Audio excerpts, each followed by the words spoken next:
you now have a new book that focuses on a somewhat mystical entity called the Arabella Network. Now, most people, if they've heard about it, haven't heard a lot about it. What do we need to know about this Arabella Network? What is it? Well, I think the simplest way to understand it is to think of a pyramid. At the top of the pyramid, you have Arabella Advisors. That's a for-profit consulting firm, Beltway Bandit, we call them, right?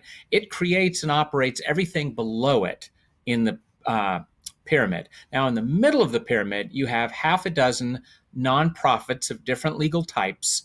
That's where the money goes in. That's where a Zuckerberg, a Gates, a Soros, a Ford Foundation, they write checks to those nonprofits that then get operated by Arabella Advisors. At the base of the pyramid is what your viewers see.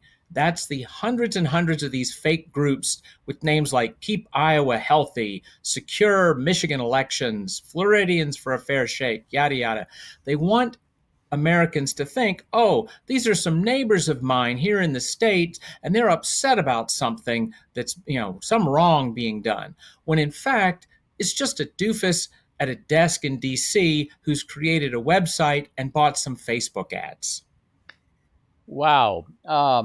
I'm getting the picture now, Scott. So I think what you're saying is that Arabella Network is an effort to create not democracy, but a sort of masquerade of democracy, right? Because going back to Tocqueville's idea of democracy, you have local agitation and New England town meetings and people clamoring for this or clamoring for that. And Tocqueville saw this as a very healthy sign of citizens participating in government. And of course, it is a healthy sign if they are in fact citizens and if in fact you do have these local sort of revolts. But you're saying that it's also possible to manufacture them. And Arabella Network is in the business of creating fake agitation, fake revolts. But of course, the fake revolt has the same effect as the real one. If the media amplifies it, if people believe it, people think, oh my gosh, people are really upset about this or upset about that. Now, let me ask you this. It sounds like the money is coming from these billionaires, these leftist billionaires. What is their incentive for pumping money into these organizations?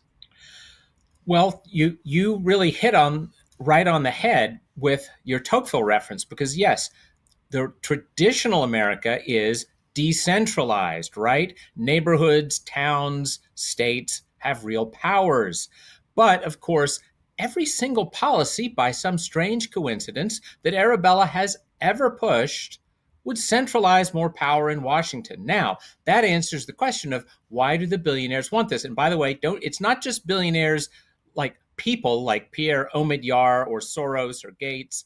It's also the billionaires with the same last name, Foundation, right? The Ford Foundation loves this too, and MacArthur, and on and on. So the point is, if you centralize power in Washington and take it away from ordinary Americans, it's a lot easier for the billionaires to manipulate the machinery in Washington, which the rest of us never even see or don't fully understand, or just don't have the time to be monitoring. That explains why the billionaires love Arabella. And isn't it also true, Scott, that it gives the billionaires a mask or a shield of anonymity, right? If Bill Gates has his own foundation, he could do some of this directly. But I think what you're suggesting or implying is that if Bill Gates did it, attention would focus on Bill Gates. Maybe people would start protesting outside one of his palatial homes. But by giving it to a nonprofit, which is then steered by a seemingly independent group of people, then Bill Gates gets to sit back and give Solomonic interviews as if he's not actively involved in any of this. But of course, he's still seeing the results of his donation. He's still getting what he's buying.